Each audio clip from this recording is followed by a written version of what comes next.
We interrupt this message for a very important broadcast. Welcome to the Distillery on PodX. I'm going to be honest with you, that smells like pure gasoline.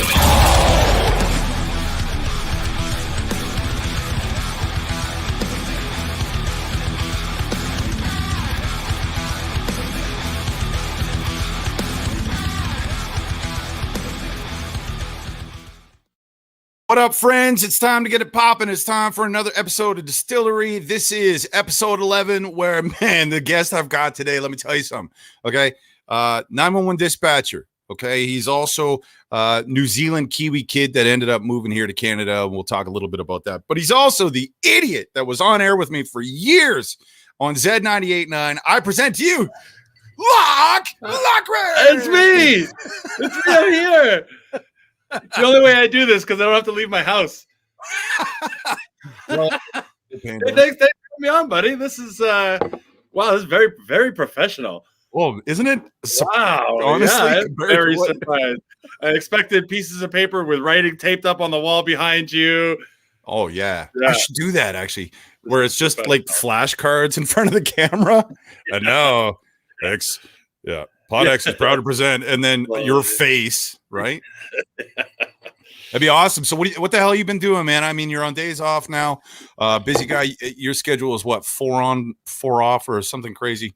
Yeah, pretty much. It works as a 4 on, 4 off. That can be changed at any time, and it's shift work. So it's 12-hour shifts, 6 to 6 days, nights, and yeah, it took a bit of adjusting after only working for 45 minutes a day. I think we managed to put in, if that. Yeah. Yeah. And now actually having to work for 12 hours a day, doing a very serious job, which I absolutely love doing. And yeah, couldn't be happier doing it. You'd have to, though. I mean, those kind of shifts. Okay, sometimes I imagine you go in and there's nothing popping. Really, there's nothing going on. But other times, maybe the phones are rammed, like on an Alberta long weekend or something like that. You know what I'm saying? Where people are being idiots and having to call you nonstop. It's tough. I mean, it's tough when you walk in that room at shift change and it's already just bumping in there, and here, and you've got to be mindset ready to go right away. Whether you're running the radios or you're running the phones, it's going to be a little bit hectic for the first little while. That's the whole thing about the job. It's not, we're not in there really 12 hours a day, balls to the wall for that full time. Where you can sit there, you can do some studying. I mean, you can shoot the shit, you can, do whatever, make use of your time. And then be ready, because at a moment's notice, it could be, 8 in the morning, it could be 3 in the morning, and you could be just sort of sitting there in the dark. And then all of a sudden, boom, it's all hell breaks loose, essentially. Yeah. And you've got to be ready to go for those kind of moments. So that's what it's all about, being able to just always be ready to jump off at a moment's notice. Well, how the hell, like that transition from being just a regular goober radio broadcaster going to something that's fairly serious and professional? I mean, there was a lot more classes and schoolwork involved than I thought, but thankfully so, because it's important, right? Like, you were studying nonstop and doing classes like crazy. What's that process like? It's constant, man. You have to really want to do it. You have to. I kind of looked at it like, this is my next step. This is my next phase. This is my last phase. I put a lot of time into radio. I absolutely loved my years in radio. But if I was going to move on, I wasn't going to move on for something that was just kind of half-assed. I wanted to see a future in it. So I knew that I had to put the work in, and there was no other option. So I was just driven that way to do the studying and the learning. And I found out that actually, I loved it.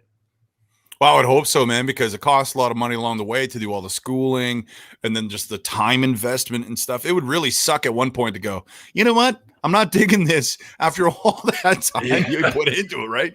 Well, it's different as a 40-year-old man, trying to learn something completely new like that is it's a challenge in and of itself.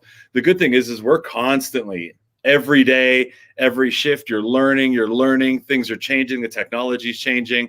You're constantly, learning from new things. You hear a different call, and you make those mistakes, you learn from them. So that's constant. So it's not over once you get the job. It's the whole time through, which keeps you on your toes. Right. The other thing on that too is like, what sort of things are you using as a broadcaster and you took into the dispatch sort of office that was handy for you? I mean, the really big thing is obviously using the radios, having a clear voice, projecting your voice, not raising your voice, projecting your voice is really big and it's clear coming across the radios, and it's the cadence of it is right, the pace of it.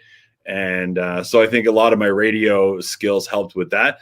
And then multitasking even too, it's playing a call while you're, getting the song ready, you're editing a call, you're doing this, you're listening to whatever bullshit you're saying and pretending to hear it. And then just sort of, so the multitasking that we do every day, I think a lot of that comes from radio as well.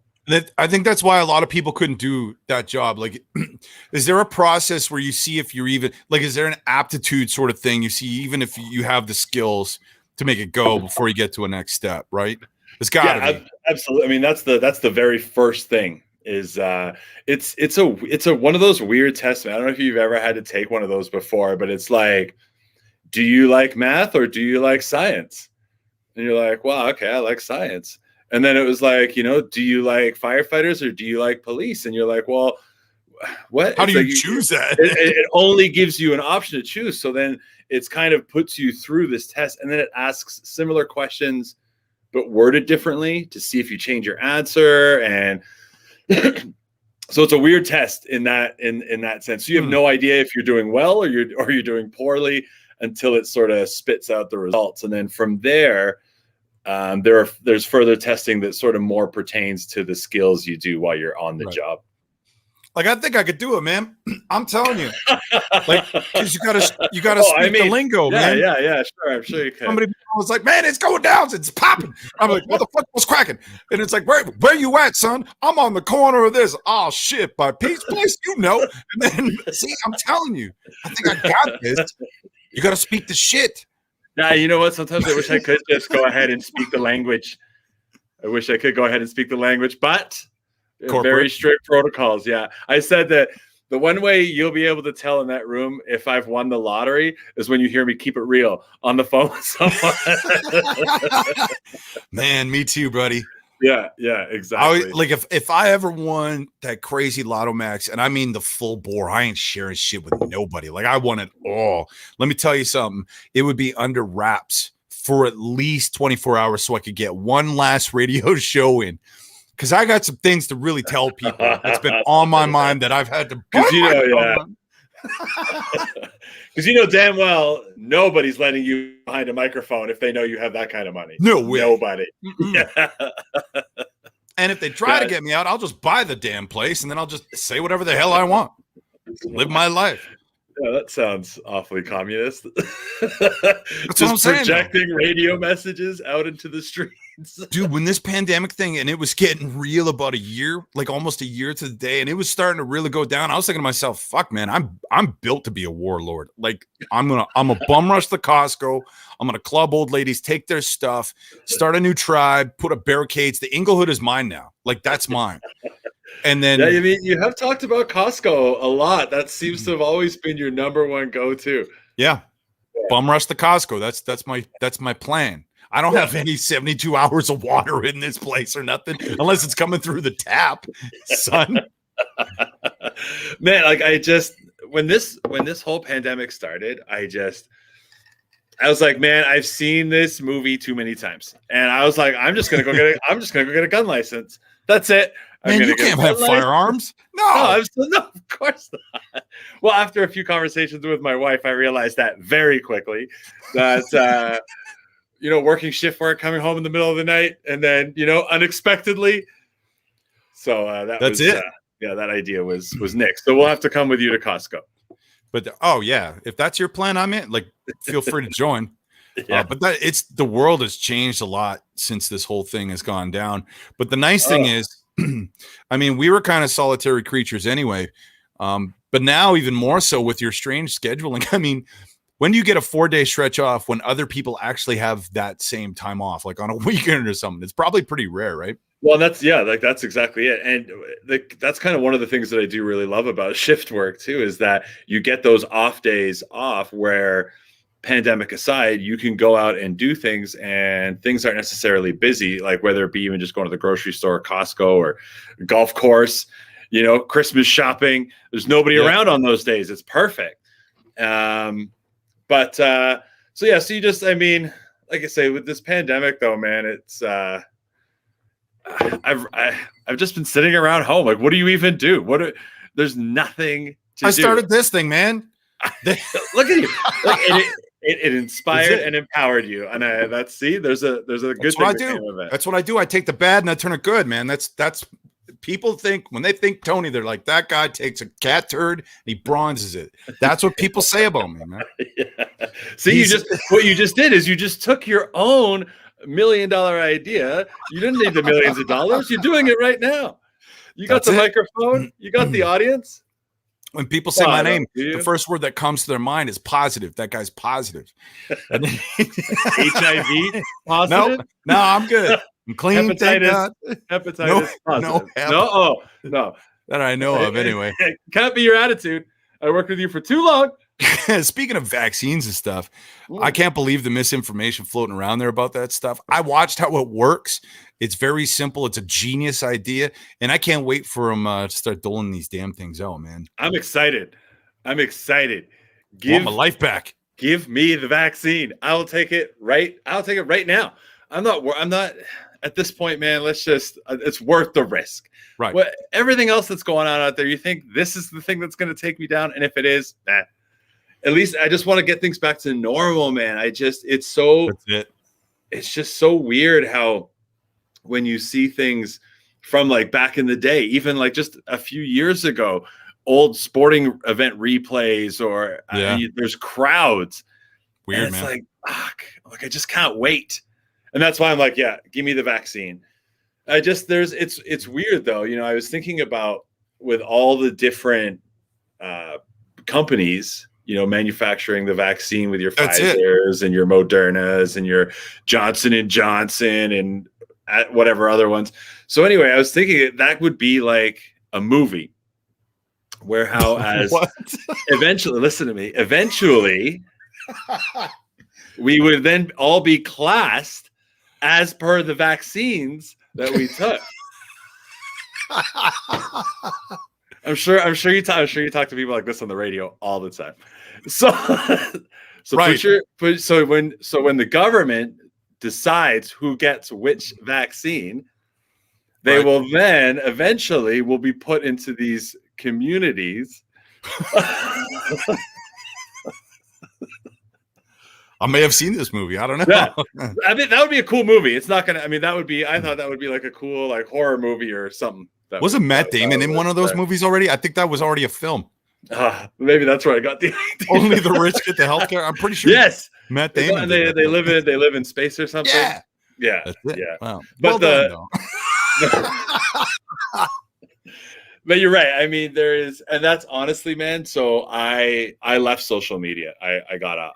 I kept my Twitter, but I had to get out of social media. The misinformation that is being spread, it got to a point where I couldn't look away anymore, and I couldn't scroll on by without being like, oh yeah, what a fucking idiot. Scroll on by. No, because it like I would read it and I'd be like, I'm like, I gotta go. I'm at the grocery store with this guy. I'm at the wherever with these, and it's like, oh god, it's terrifying. Well, so it's infuriating too. I mean, like I said, you must get it all the time. You just hear it. It's endless. Yeah, it's endless too. But has it changed what you do? Like in the office, like do you get 911 calls that are related to that, and it's really just somebody not wanting to put a mask on or some noise? Is that sort of stuff coming through now? I don't even know if you're allowed to talk about it. Well, I mean, like, look, the one thing I did notice is when COVID really first started, it felt like people were a little bit more apprehensive to go to the hospital. Whereas before, people would kind of be like, any kind of ailment, I'll go to the hospital, I'll get it dealt with. And then when COVID hit, people kind of stopped calling for those minor situations. And the calls we were getting were far more severe and more serious in nature for the most part. Anyway, that was one of the big things I noticed as far as our job changing when COVID hit.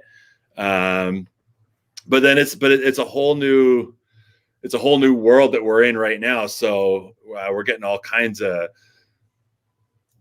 stuff coming in. It just depends. It really depends on the day. It depends on the weather. Is the moon thing real? Is it when there's like Yo. a full moon and it gets real? Is that a real thing? What the I don't hell's wanna, that all about? I never wanted to believe it. My mom was a police officer, and she always swore up and down by it, and I thought she was nuts. But yeah, sure enough, you look at the calendar, you're like, okay, full moon, I'm working. I don't know what it does. What? And it may not necessarily be busier, but the calls may be just stranger in nature. Have you had an aliens phone call yet or something? From aliens? No. Like people talk. I mean, why not? I mean, I prefer not to answer that. are you the contact? I knew it. But like, you ever get calls like that at 911 where it's like, hey, man, 911, what's your emergency? It's like, man, aliens are floating above my house or some shit. You get some crazies like that. I've never had anything like that. I can't really talk about the calls that we get, but I have never had anything like alien related. Yeah. You imagine doing what you do in some other cities, though. I mean, Red Deer, Alberta is pretty. Well, it's not too crazy. I think about it all the time. Anytime you see any kind of major situation, whether it's real or in a movie, you think, man, what's that 911 center doing right now? They must be going crazy. Like New York or something. Yeah, like, exactly. New York, Chicago, Los Angeles. Like when it's going, it's going. And I know how busy it can get for us. I mean, we cover a massive area. We dispatch for pretty much every fire department from Calgary to Edmonton, and then basically from the Park border to the Saskatchewan border. So it's a massive area. So basically, yeah, you call 911 in that area and it comes through to us. So, it's big, but obviously it's when you see shows like in New York and it's like, wow, I don't know how they could do it. It's crazy. Well, I got to bring it up. The province really tried to steal the dispatch and they tried to hub it out and change the way that we do things. And from everything I read on how they were changing it, it made no damn sense to me. It honestly didn't seem any more efficient, and if anything, hindered what you guys do anyway. For people that don't know the situation, maybe explain a little bit about what the province is trying to do compared to what we have right now, or what they've done, rather. Well, look, I can't go too much into detail. I can't honestly even offer you my real opinion. I'd love to give you my real opinion on it, but I can't offer you that opinion. Man, what a bitch. I knew he wasn't going to talk on that. I'm kidding, man. Just, you know what? But at the end of the day, what happened is that there were 4 satellite dispatch centers for ambulances throughout Alberta. Red Deer was one of them.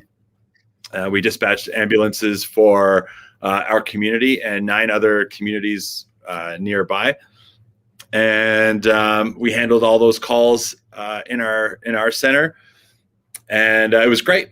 And this battle had come up years before, and mayors have faced this challenge over and over, where the province wants to take away the satellite dispatch. And then this year was the year that the government won, essentially, and was able to close down that portion of the satellite dispatch centers and then consolidate the ambulance dispatch into just 3 dispatch centers throughout the province. So they made that decision. Our mayor put up a hell of a fight. I mean, I believe she's not done fighting. This was something she took very seriously and took very close to her heart. So I know it's important. Buffalo region, they were just like, screw you. We're going to take it back and we're just doing it. And I was like, and that's, wow. I mean, when I saw that, I was taken aback. I had to stop and kind of blink and relook at my phone. I was like, oh shit. I'm like, that's wild. The logistics of it in and of itself. I know what goes into doing that job day to day. I couldn't imagine without the support of AHS and everything that we do. It'd be very difficult to go ahead and do that. So it was quite interesting that they did decide to go that route and at least make an attempt at it. Yeah, I mean, it's obviously fairly important. We need to make sure that our emergency services are the most efficient that they possibly can be for obvious reasons. And we have and you know what, like we are lucky. We have fantastic services all around us that we should be very grateful for. I mean, it's awesome. We have amazing people. I mean, other than yourself, I'm sure we have some real professionals kicking around in the ranks. Oh, geez. I'm in now. The other side of it too, Loch, and I'll ask you, like, what does it do to your head? I imagine you get some pretty heavy calls, and I'm not trying to bum you out or anything, but how do you go home from a shift where it's been kind of heavy and it's like, what the hell do you do with that, with your head? Like, how do you go to sleep without that circling around, right?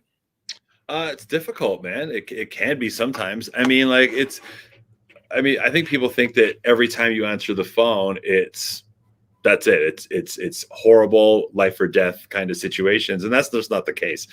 Obviously, you are dealing with that, but it's not with the frequency that a lot of people think. We have a lot of tools at our disposal. Everywhere you look, there's avenues. We have peer support members that are close members in our community that we can, on our dispatch teams and within the fire department, that we can reach out to and we can speak to at any point in time. They'll do the same. They can come and check in on you. It's a really important part of the job that, back in the day, it would never have been. It was kind of just like, harden up, brush it off, move on. Now it's become so. It's so important to maintain that mental health of your employees that it's very prominent within our industry and within our workplace. And I do really feel that the attitude has changed and is continuing to change. It's sometimes you have those tough calls. I've only had a few in the 5 years I've been doing it that kind of come home with you. They stick in your head. You think about them on the way home. Right. You think about them while you're at home. You might lose a little bit of sleep. If you notice that pattern is extending beyond a couple days, then you know that there's services there and things that you can utilize to reach out. But just the important thing is to, come home, and when you walk in that door, you're home now. Work is outside that door. You're home. Right. This is a place where you're loved. My wife is here. My dog is here. And I love just being here and just chilling out. And I think that's really important. Everybody has to do exactly that, though. I think we're in a time right now where so many people are twitchy. So it's just, everybody talks about the garbage we see on social media, but I think what we're seeing is a symptom of everybody just being so edgy, fearful. And I mean fearful in a way that they're not sure about their livelihood and they're not sure what's going to happen going forward. And then, of course, it's been stressful on some family situations I can't even imagine have to deal with your kids day in and day out because now they're not going to school. Good God. Yeah. Or today they're going to school, tomorrow they're not going to school. It's or now they got to stay home because there's been like a COVID outbreak. And then even just speaking with some of the parents that I work with, the difficulty that comes with now having to be not only a parent, but now you're also a teacher. Oh God. So now you got to try and teach, you're replacing the role of the teacher and you've got to be the parent.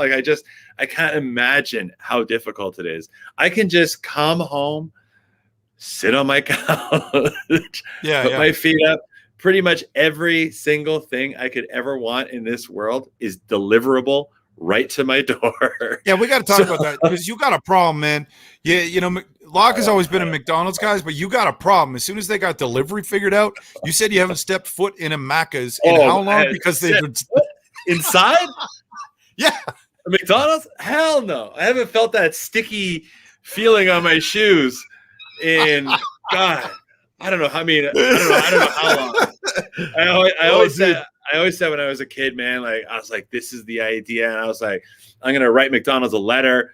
I'm like, they're going to do this shit, man. They're going to start delivering. They're going to figure out how to keep it hot from the store to my house. And then that's going to be it. The game's over. And, you've got to live to see it, man. And then this, what a time to be alive. Well, for now, alive. So I got this. This what does heart checks my heart, tells me if I'm okay. Yeah. It's like as I'm eating my Big Mac, I'm just still good, still good. Level with me. Have you ever had a day where you've ordered Macca's delivery twice in the same day? Several times, I bet. Okay. I can see the shame on your face. Of course I have. Wait, so much shame. You just cut this part out. And just this is live, baby. It's happening. So it's too late. Oh man. Oh, there you go. Yeah. But no, I love that. The delivery game is fun, man. Even like the restaurants, the curbside and stuff. Yeah, I do. You know what? I do really appreciate those restaurants that fought the battle, man. Like this was really tough on restaurants. I mean, a lot of small businesses, but I think a lot about the restaurants because there was so much of that controversy with some of those other restaurants that were still opening up against public health orders. And that pissed me off. And I swore up because you see other businesses that are adhering, and they're just doing their best out there trying to make it through this to come out the other side. I'm amazed to see some of the businesses that are thriving, which was super cool, and they get it. They know what they're doing. But I swore up and down any of those places that opened while against the public health orders, you'll never see me there. I mean, and Patrick from 111 Grill, he sent out a scathing, I think 6-piece Twitter rant, and that was his thing. It was like, you know what? He understood why some of these places were being defiant. Okay. But he also was pretty chapped about it for the same reason. He was like, listen, man, we're struggling too, man. we ain't open our doors, right? And the problem these guys are getting on the front page of the newspaper. Oh yeah. Oh, well, because it's a big deal. It's a controversial thing, right? Yeah. But so they're getting all the ads and all the publicity. And meanwhile, these guys who are trying to do it right are just getting, tucked. There's so many people that were like, yeah, sport, yeah, open up. Like Texas. You see Texas is like Texas whatever. Texas doesn't give a fuck about COVID. It's like they were just like, we're doing this. We're out. Let's go. I'll shoot COVID.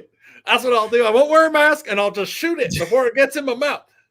The nice thing is, though, the rest of us are sitting around going, how's this going to play out? Like, are they going to be okay? Can we start opening some stuff up? Yeah. Listen, I got to get back to the gym, man. Like, come on. Like, it's not good. Furthermore, a lot of people need to go back to the gym. And the funny thing is when it opens, like I even got a text from my trainer the other day, and he's like, yeah, so you can't do anything strenuous. And I'm thinking to myself, have you seen me work out? What's the last? It's strenuous enough getting my shorts on in the change room. But I just can't do it, man. I can't be the guy wearing the mask the whole workout. I can't, because you're sweating. No. Now it's going into the mask. Now you're breathing the moist, and it's just like you're waterboarding yourself. You're wearing a wet face cloth over you. Yeah, no, it's nasty, absolutely. Man. It's gross. Yeah, so I know that they're when are they going to open the gym? That's it. We're waiting on a whole nother stage and God knows what else to see what goes. I mean, the band hasn't rehearsed, since I guess so. November, because we can't be risking that, because that's what it is. We're loud, so somebody in the neighborhood hears us playing. It's like, they report us. I don't have $1,000. I get the fucking call. I'm like, that's Tony's house. That's it. Tony, yeah.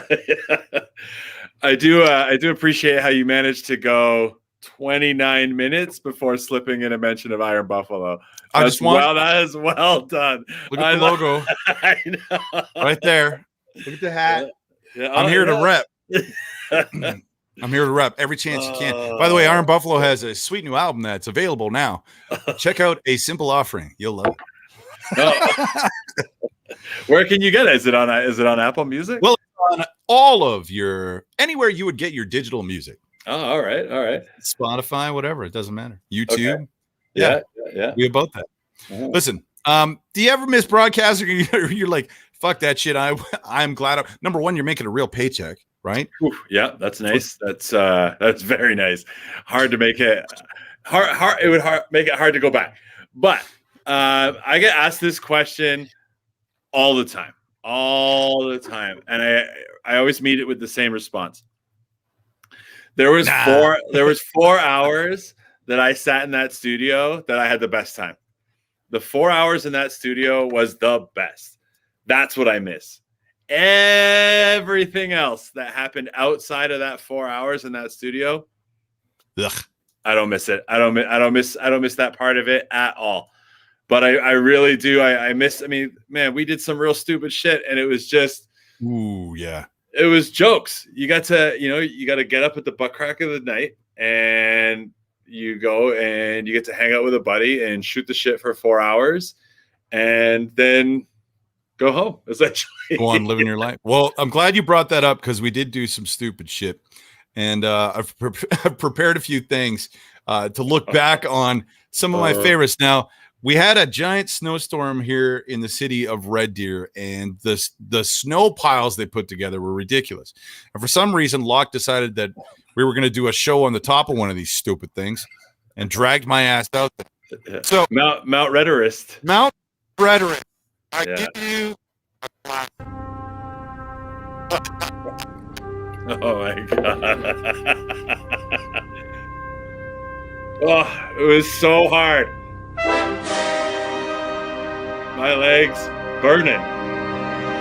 What? Yeah. This is Throwing it back, baby. Loch this. Tony, come on! Man, you should see the view from up here! I got the roll up. Come on, Tony! Come on, Tony, you got it, buddy! I got him in the Sherpa! Woo! Did you bring my coffee? Where's my coffee? Oh, thanks, buddy. Oh, yeah. Oh, man, that was gold. Oh, here, do you need a hand? I was really winded. And then Dave, the guy that was filming us, kept falling on the back. I remember him falling down a lot. We made it. The outtakes were.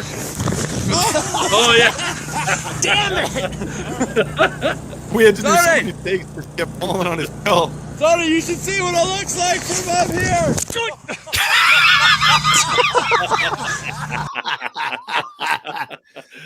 Oh man! Oh my god, that is hilarious. We had a good time with that one, and that was that was back when we decided we were going to start getting into some more film media, and because just to post some different kind of content, right? Right. That was probably one of the dumber moments as we stood on top of this giant snow hill that was probably made up of old syringes, dead cats, God knows what else was in all the garbage in Red Deer, just with a nice with a snow blanket over top of it. I wore my kicks. I think I had my Vans on. I didn't even have regular winter. You didn't have winter boots on. You're wearing jeans, and I know because I have that Zed jacket that you were wearing is not warm enough to be up at the top of a snow mountain. Oh my god, frozen, buddy, absolutely frozen. One of the other things that we had fun with. Remember when we decided we were going to go pro, and we had the company buy us a GoPro. And I think we used it twice after begging for it for a month. At the haunted house. It was so much easier to use your phone for stupid things. See, the problem is that we had the GoPro, but see, when you need to edit the video, you need something stronger than a typewriter. And the Apple II that we had back at the office wasn't able to even download the video, let alone edit it. It took like 4 days to just get it on the computer. And then once it was on the computer, trying to edit it and move it and cut it, by the time you had a complete product, which was 2 to 2.5 minutes, which you've taken down from this massive file, it was 6 months later. Oh yeah. And nobody knew what the hell you were talking. Like, what the fuck? It's not even snowing anymore. Then we did do a lot of stupid videos where we would take the cameras through the Zed haunted house. And those are my favorite. Clips of me screaming through the whole stupid thing, and Loch telling me to be out front or some noise like that. Pushing you through. One of my favorite things we ever came up with was this little beauty right here that I think, by the way, Scorsese, eat your heart out. Down on January 26th. Oh my God. What we want to do is display for you the kind of skill that we're Look how young we are. We're going to be drafting players just like you. We were drafting players for our first outdoor classic. We're looking for speed. This is the greatest video on the internet, by the way. And it should have Accuracy. We want to see power. He doesn't even get it. not even up yet. We want to see stick handling. Look how slow you're. You sped that clip up. I was gonna say you slowed it down. We want to see defense.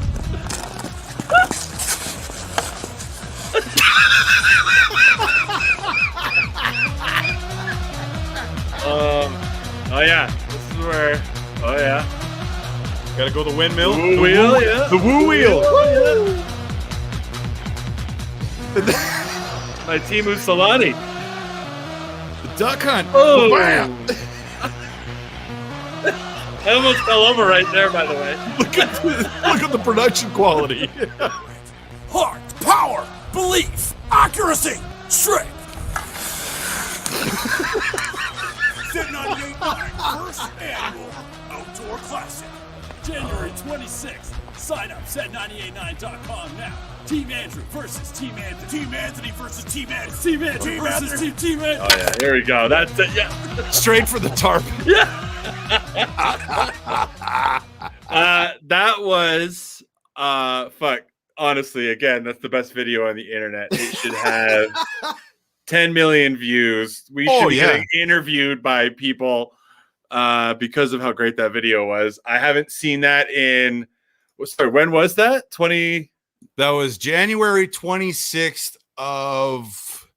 Oh Christ! Like It's got to be 6 years ago. Maybe it is that long. 2013, 2014. Oh, I haven't seen that video since then.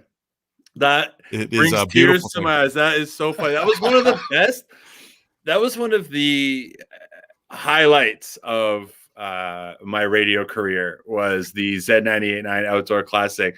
That whole idea that was birthed and created and grew every year, and it, we always had our core of hardcore returning players, wanted to come back, wanted that trophy, wanted to repeat.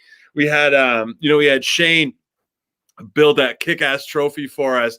We had the jerseys, everybody rallied around it. We had the mayor out there, we had an anthem singer. Like that thing blew up, and it was one of the greatest. I look forward to that event every year. It was sad when we couldn't do it. It became such a problem with trying to put it together at that point. And the phone calls, I want you to know, like the messages, the phone calls, when's the classic? When's the classic? So people still want this thing to keep popping. They still want it to go on. And I'm sure we'll bring it back in some form. But those are the things you remember when you look back at your career, right? In the old broadcasting world. Yeah, that was huge because we made so many friends. Big Bear. Man, Big Bear. I didn't even know we were calling him Big Bear. And that kid was a beauty, and we had them all. We had old to, we had Ira out there with his Gould, with his Jofa. And then we had kids. We had kids out there. We had people that hadn't strapped on skates in years. We had we always had our ringers. So we had some superstar players out there, some really good hockey players. But the whole point of it was to make it open and available to everyone. And that's what I love, because I'm not a strong skater. I grew up in New Zealand for the most part. No, you don't say. There's no brutes.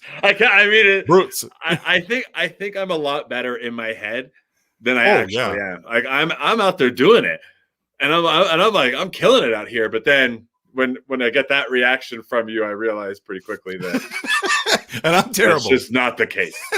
Yeah, exactly. Here's the thing, you mentioned New Zealand, and that's where you'd come from. When did you move? You were how young? 8? 9. Or was you 9 years old? 9 moving from New Zealand. Yeah. And you've been back how many times? Twice. Only twice. The last time I was actually in New Zealand was 2005. So it's been 15 years, just over 15 years since I've been home to New Zealand. The real shitty thing about this whole pandemic is that I had my first trip. I was going to bring my wife back to New Zealand. We had our trip booked. We were flying out in September, super excited about it.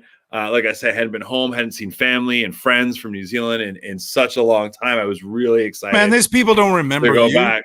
Come on. You never forget your encounter with me. Trust me. Good or bad, I guess. Plus, I mean, like with my friends in New Zealand, man, like holy shit, we did some crazy shit together, man. We had so much fun. And what is that, Jeff Murray? Yeah, man. He said he's having some flashbacks.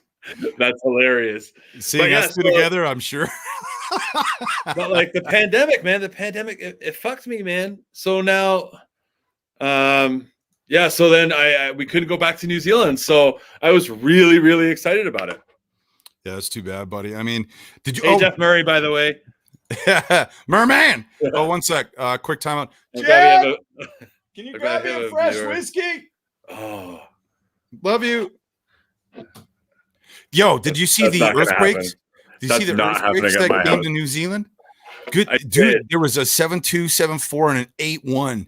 Yeah, there were all in quick succession. 3 earthquakes off the coast, and there were some mandatory evacuations from. I got my glass.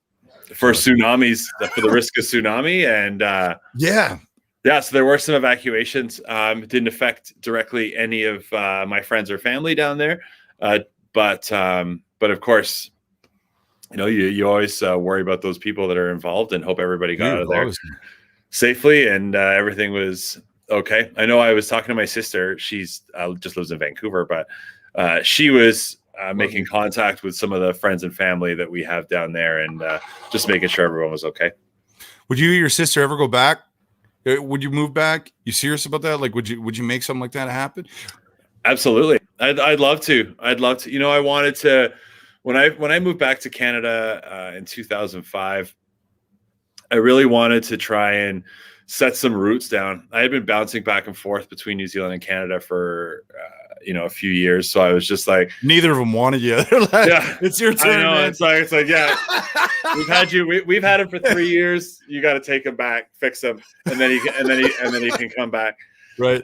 And then, so like I would absolutely love to go back and live there. And, I mean, I would even prefer before, not as like a retirement. I would love to go back and, that was kind of a big part of the trip that we were going to take. I want to take the trip back, see the country, get a feel for it again, see some friends, see some family, let Ryan experience it and see what she thinks about the whole thing. And, we have or are exploring what exactly it would entail to be able to. That's a good woman, man. I got to tell you. Sorry, dude. To make something like that happen. Make something like that happen, baby. Cheers to that. Yeah. Good for you. Good luck with that. She's gonna kill you, man. I got 5-1 odds. There's no way. I'll give you 5-1 odds. Something's getting thrown down those stairs. We'll capture it right here. I'm at that age now. I'm 3/4 of the way through my life. That's for damn sure. But and I've thought about moving to another country. Yeah. And I romanticize about it. We are so lucky. I'm losing your sound. I can't hear you.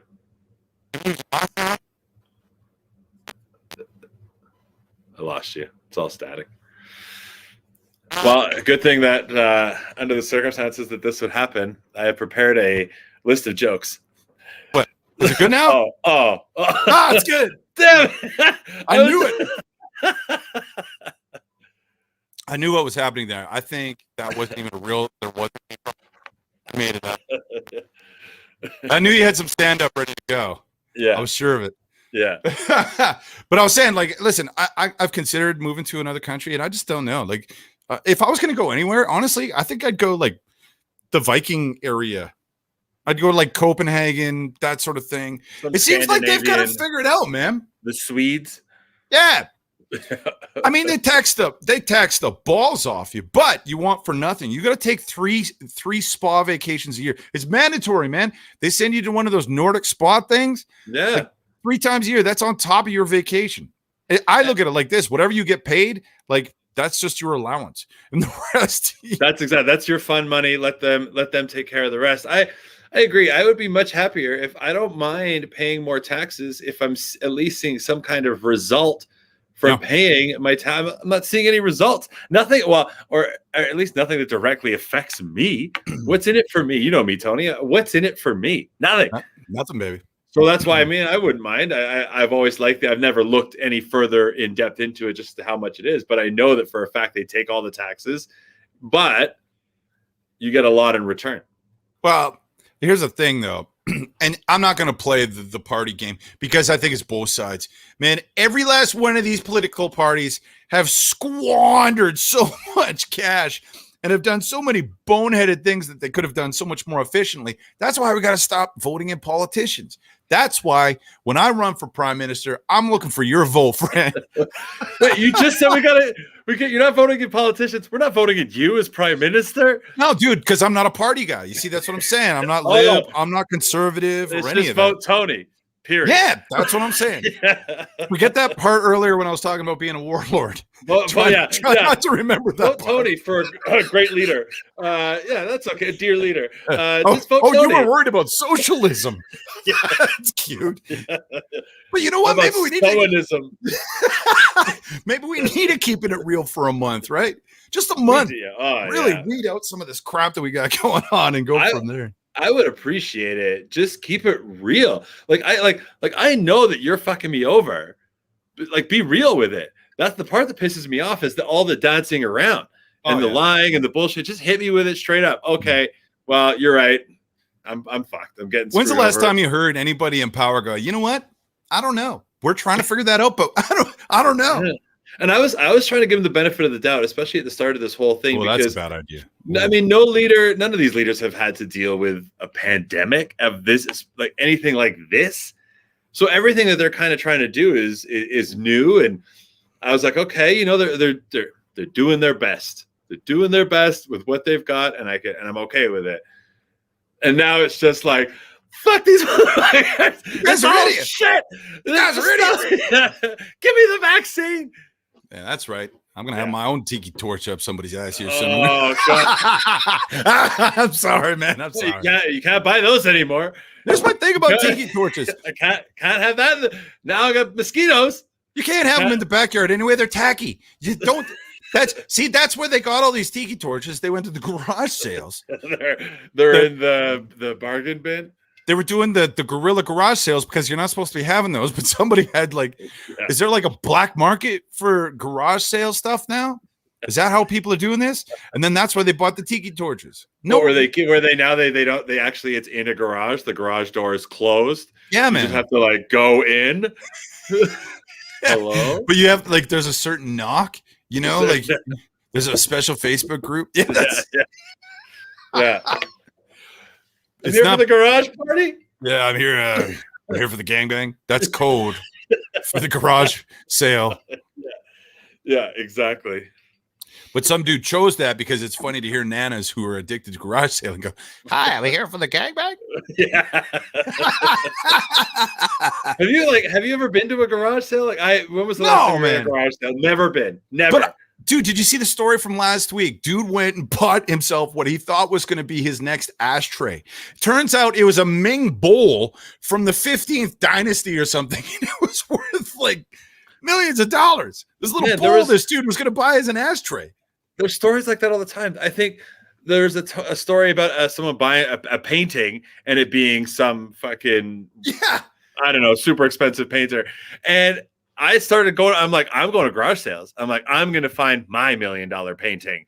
And obviously, I got a room full of shit knickknacks. I got an old record player. You've got 8 versions of the same dogs playing poker painting, hoping something's hiding behind it. I'm like Da Vinci coding this shit. I'm like, he's blacklighting it, and he's figuring out that he shouldn't have like, used his bare hands to touch it. Where was this? In a hotel room? Oh, Jesus Christ. Oh, man. That's it. See, that's it. Like other people, one man's garbage is another man's treasure. Like, yeah. I don't know. I think sometimes one man's garbage is just, it's everybody's garbage. It's garbage. That's why I love this. I love Kick It to the Curb. This is my favorite thing that goes on around town. You got to explain it because some people might not know what this is. This is your opportunity to put your garbage that you aren't quite ready to pay the dump fees for. And like the Chesterfield that's got cigarette burns all through it. Exactly. The old broken cabinet with no door on it anymore. Maybe a mattress. Why not throw a mattress out on the street? That's a great idea.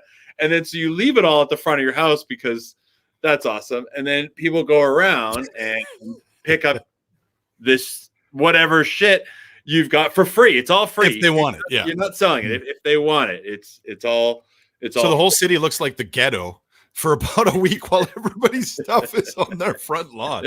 And I mean, I don't know. I see people put stuff out there. Nobody's coming. No, it's not happening. No one's coming to pick it up. So then you either leave it out there for a couple more days just in case someone changes their mind. It's raining. And then you finally decide, okay, now I've got to bite the bullet and haul this thing back into the garage until next Kick It to the Curb because I'm still not paying my $10 at the dump. Well, that's it. I mean, does New Zealand do anything like that? Or is it like there's just a section of town that's always like that? And you can go grab what you want. Yes and yes. There is a section of town just like that. Well, New Zealand, how big is it? Like, is it the size of... Well, give me some comparison that I can use for Canada. I mean, I think you could fit the entire country of New Zealand into Alberta. If anybody from New Zealand is watching this, they're gonna be like, "You're fucked." But I'm pretty confident to scale. New Zealand could fit into Alberta, give or take. What are the things? It's not very big. You can, you can. It's not very big. It's only like if you went from one end to the other, like could you do it in a day, like a full day drive from one tip to the other? You could. I mean, you could do the tip of the North Island to the tip. Yeah, I guess you could do it in a day. I'd say it'd be a hell of a travel, man. I always wanted to go there. Beautiful trip, man. It's one of the most beautiful countries in the world. It really is. You get the best of all worlds, man. So you got sort of the Australian climate, but none of the critters that'll kill you. But then you've also got you've got beautiful beach, you've got woodland areas, and then those mountains that I mean, because I was looking it up a little bit, the mountains that they have in New Zealand is terrifying because it's just endless rows on rows of just backwoods bush country that I don't know if nobody's settled in or if it's protected or. Yeah, I mean, some of that forest in New Zealand is prehistoric. It's incredible the history that comes with that country and just how long and how untouched it was for so many years. And it's just the dramatic changes in landscape, like you say, from beaches to mountains to rolling hills to it's just, yeah, it's got it all. And you can essentially walk through the bush barefoot and not have to worry about poisonous anything. That's what I'm talking about. Everything in Australia can kill you. Everything. And I'm always admit when you meet an adult Australian, when you meet a grown-up Australian, the guy's they've been tough. Through some shit. Like they survived. I got bit by my first snake when I was only like 3 years old or some shit. It's like it's a rite of passage. It's like you have to. They surf in some of the most shark-infested areas of the planet. That's their playground.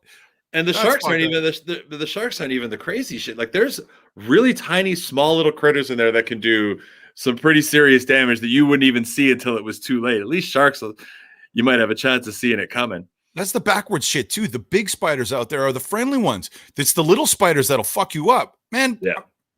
I'm not about that. I just I want to know. You see, that's what when I talk about moving to another country, I'm going to move north. You know, like I could see wolves coming at me.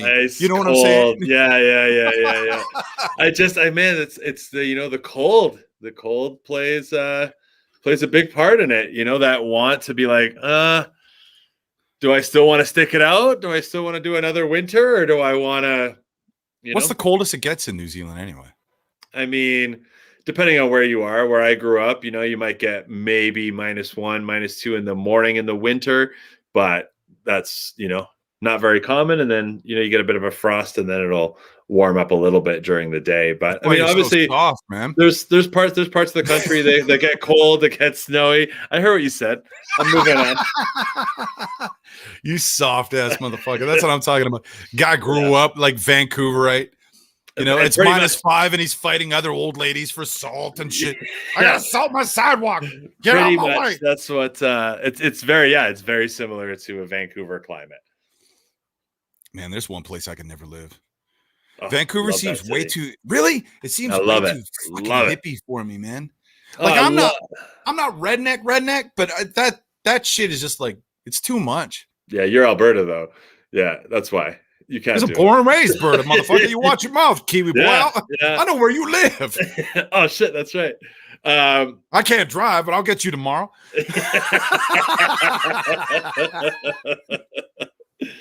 I love that city, man. My sister lives out there. Maybe my wife's from there. Her whole family. I thought she lives on Hastings or some shit. No. My sister works down there. But no, Ryan. My wife's Burnaby, and so we every time we go out there, I love it out there. I'd love to be able to play golf all year round. That's just cool. Like I when I talk to the father-in-law, the brother-in-law, it's just like they're like, oh yeah, I'm golfing, and they're golfing all the time, all year, and it drives me nuts because it's such a small window for it here. Listen, man, we had it pretty late this winter. Okay, can't complain. I'm not gonna. I'll be the first to admit this winter was beautiful. These last couple of weeks have been incredible. Yeah, we're getting mad spoiled. That's what I'm saying. I'm nervous, man. This is how I know it's all going down. Yeah, it's gonna get real because it's gonna get crazy. What's that saying? It's in like a lamb, out like a lion. Yeah, I don't know. That's some shit. That's some Yeah. crazy New Zealand shit. No, people that read books or something. Yeah, Farmer's Almanac. Well, there you go. See, the Farmer's Almanac, man, that's just like those people that believe in like rocks having powers and shit. That's what I'm talking about. The Farmer's Almanac is out there. It's like, no, man. Because these we used to get at the radio station all the time. I loved it. It's not real. It's just it's another weather monkey hoping for the best. That's it's like, this winter, cold. Fuck. Cold again? Damn it. Cold on the Alberta prairies. No, you don't say. Yeah. You'll get a couple shots at spring, and then it'll be maybe summer. Well, buddy, I think I'm going to wrap it up. I appreciate the chat. You know what? And I appreciate that was cool, man.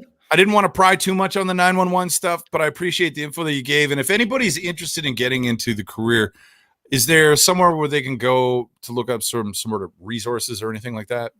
There's got to be something online. Right? I mean, there's a lot of information. Online. You can pretty much just Google it. I mean, Priority Dispatch seems to be the company that handles all the like can they call you and ask for information? Like, don't call 911. But they call the office. Please don't call 911 and ask for information. And actually, you know what? Let me leave with one final PSA. Okay. If there's one last thing I can say, if you accidentally call 911, don't panic and hang up the phone.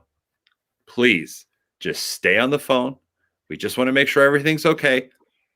And then we can carry on. Otherwise, we have to call you back. So please, if you accidentally call, it happens a lot. People put their phones in the cup holders. Accidentally How call the fuck does it dial 911? If you you got a hotkey or something, what kind of life you live in? You're on a hotkey. If you hold like the side buttons on an iPhone, it triggers an emergency call if you hold them down for too long. And it's funny because the new phones are basically the exact same size as a cup holder. So you squeeze them in there, it holds the buttons down, calls 911. Yo, Android, why aren't you taking care of me, man? What if I'm in a situation? No, they I don't ain't care never about heard of you. that. I've been telling you that for a long time, Tony. They don't care. Okay, so I'm supposed to hold the side buttons? I better not do this. Maybe Don't do should. it. Oh God, please don't do it. And please don't just try it out either. But that's it. That's the one thing I can say. Please stand on. All right, man. Well, thanks a lot. I Good times, appreciate brother. it. And you know what? Happy to do a show with you again, dude. And you just hang right there for a second. There you go. Andrew Loughrin. What a beauty. Talking about 911, a little bit about mental health, and we talked a little bit of New Zealand too. Thanks a lot for tuning in. I appreciate it. It's just another have fun type of show. If you have any ideas, don't be afraid to let me know. Here's the little PSA for that right there. Next time on The Distillery. Hey, friends, we're looking for our next guests on The Distillery. Do you know somebody that would be great for a show, or do you have a great show idea? Email us at xmarkstv@gmail.com. And who knows, maybe your show idea will be the next episode.